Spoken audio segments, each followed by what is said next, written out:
أهلا بيك في حلقة جديدة من قناة الجهنمي. حلقة النهاردة هنتكلم فيها عن إدراج الرسوم البيانية الخاصة بالجداول. لو أنت عندك جدول وعايز إن أنت تعمل له رسم بياني، بحيث إن أنت لو بتعرض في برزنتيشن أو إن أنت عايز تقدمه لمديرك أو للإدارة فيطلع التقرير بشكل جميل ومنسق كده ويقدر إن أنت توصله للناس بطريقة جميلة.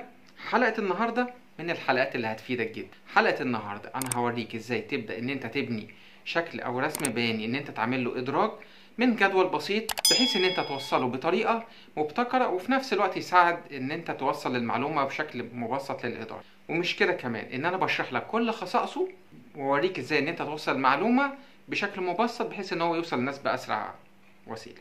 بعد المقدمة دي ندخل بالانترو.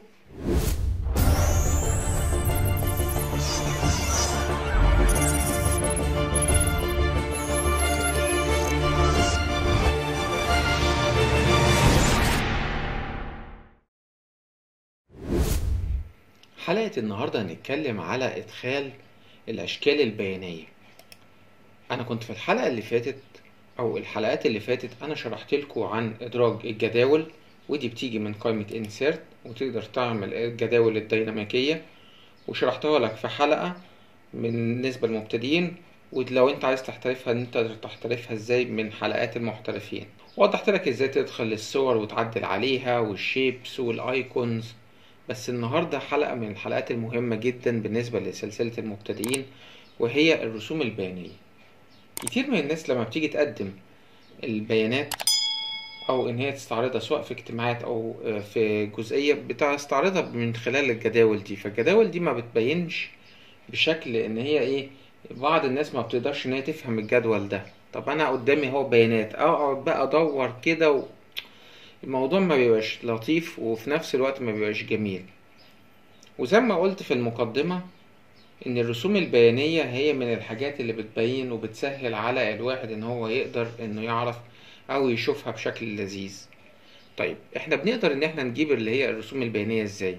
لو عند حضرتك جدول زي ده، وبعد كده بتقدر إن أنت من recommended charts على طول كده، أو أنت لو أنت عايز تختار الشارت اللي أنت عايزه من هنا، بس خلينا نقول recommended charts وليكن هنا، هتلاحظ إن هو طلع لك الاشكال اللي هي الرسومات البيانية بالاشكال دي، وتقدر ان انت تختار ما بينهم. وليكن مثلا نختار الشكل ده وبعد كده هنقوم دايسين اوكي. هتلاحظ ان هو هنا فتح لك شيت جديد، وفي نفس الوقت ان هو علم لك على الاتنين دول المبيعات والمنطقة، وحط المبيعات هنا والمنطقة هنا واداها لك بالشكل الجميل ده. وتقدر طبعا تكبر الشكل من هنا او تصغره من هنا. خلينا نكبره مع بعض ونقدر نبدأ. لو انت اخدت بالك هتلاحظ ان هو عمل لك تبات جديدة. ركز كده، حاجة اسمها pivot chart analyzer او analyze والديزاين والفورمات. خلينا هنا، دي الجزئية اللي هي متقدمة. طبعا هنا الشارت نيم تقدر تغيره من هنا، وهشرح لك كل الكلام ده. بس خلينا مع بعض نخش على الديزاين، علشان ده الجزء اللي هو الخاص بالمبتدئين، او ان احنا نقدر من خلاله ايه نشوف هنوصل مع بعض لايه. طبعا ده اد شارت اليمنت، ده لو انت عايز تضيف مثلا اكس، ان انت عايز تغير في الاكس مثلا ان هو بدل ما هم يبقوا كده يبقوا كده، ده حاجة راجعة ليك. تمام. والتايتل هيبقى primary horizontal او vertical بالشكل ده. ان انت التايتل لو انت اخدت بالك في الاكسل تايتل اهي، اللي هي الجزئية اللي كانت خاصة هنا، بص لاحظ كده، والتانية تحت هنا. تمام. بعد كده الداتا ليبل زي ما انت شايف كده، هي ايه الليبل بتاعك ممكن تحطه في مثلا center او inside او increase اللي هي inside base او outside من فوق، او الداتا من هنا بالشكل اللي انت تقدر تستعرضه زي ما انت عايز. وطبعا الداتا تيبل اللي هي legend keys، ركز، و انه legend keys زي ما انت شايف كده. هي دي مش واضحة قوي بس هتوضح معانا في الشارت او اللي هي الرسوم البيانية بشكل افضل.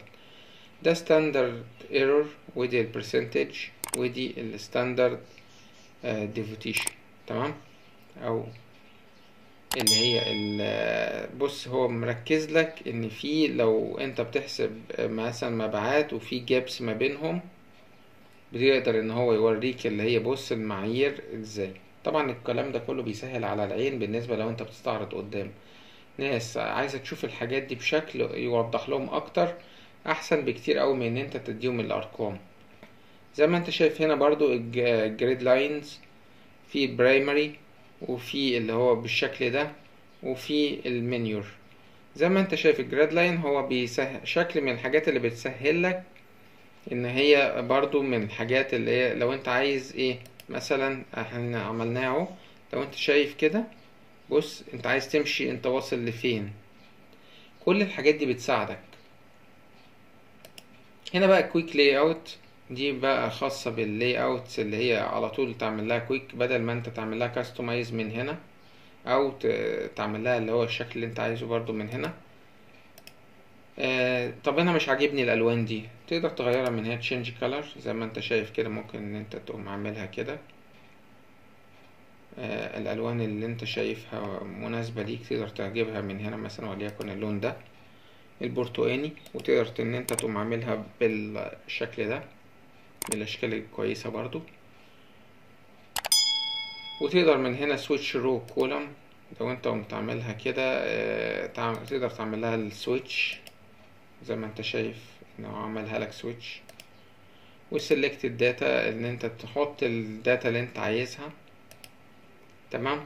وتشينج chart type ان انت تغير الشارت بتاعك.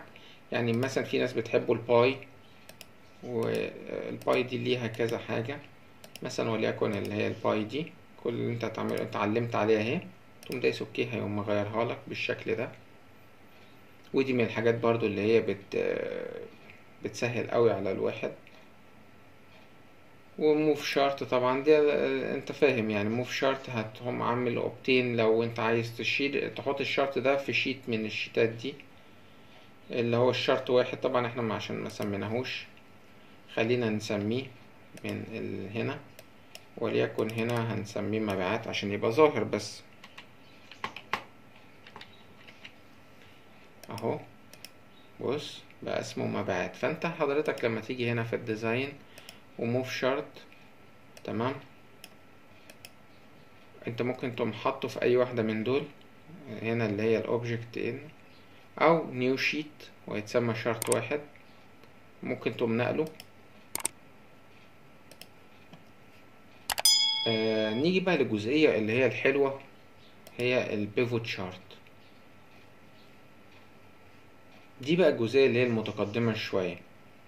البيفوت شارت طبعا في حاجة اسمها insert slicer، طبعا هي هنا مقفولة الحاجات دي عشان انا هوريك هي السبب يعني. insert slicer دي من الادوات اللي هي سهلت كتير قوي ان انت تستعرض البيانات بشكل دايناميكلي. تمام. وسهلت عليك حاجات كتير، يعني انت مثلا تقوم انت جاي من هنا تقوم معلم على البيانات اللي انت عايز تعملها وتقوم دايس اوكي، هيظهر لك 3 حاجات كده بالشكل الجميل ده. السلايسر دي انا كنت شرحت فيها حلقة متقدمة ووضحت لك اهميتها ايه.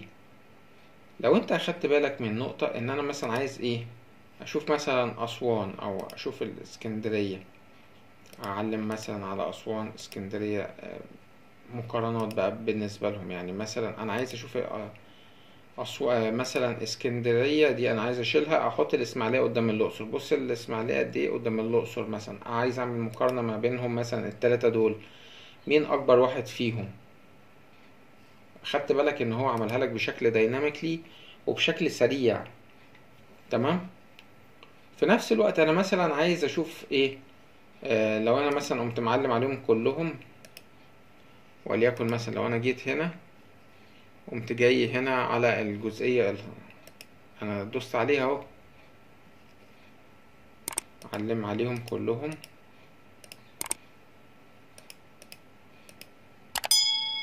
انا علمت اهو. طب انا عايز اشوف بقى بالنسبة للمناديب، هم بس معلم على دي، واكرم مثلا وجابر وشاكر مثلا. واخد بالك من نقطة ان هو بيجيب لك اللي هنا الحاجات اللي هي تبعهم، مثلا فريد. واخد بالك انت من القصة دي؟ انا عايز اعملهم هنا، وبرضو اقدر العب في المبيعات من هنا. جميل. طبعا دي الجزئية اللي هي الخاصة بالشارت او البيفوت شارت، تقدر تنزل وتطلع من هنا. نكتفي بهذا القدر ونكمل بقى الحلقة اللي هي الجاية، هنقدر ان احنا نكمل. وزي ما شفنا في حلقة النهاردة ازاي بنعمل ادراج للرسوم البيانية.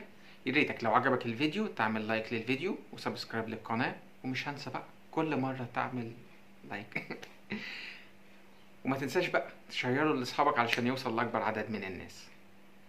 وانتظرني في الحلقة القادمة علشان اكمل لك شرح ادراج اللي هي الرسوم البيانية، وهبسطها لك بطريقة جميلة كده. سلام. وزي ما شفنا في حلقة النهاردة ازاي ان انا بعمل لك ادراج صور.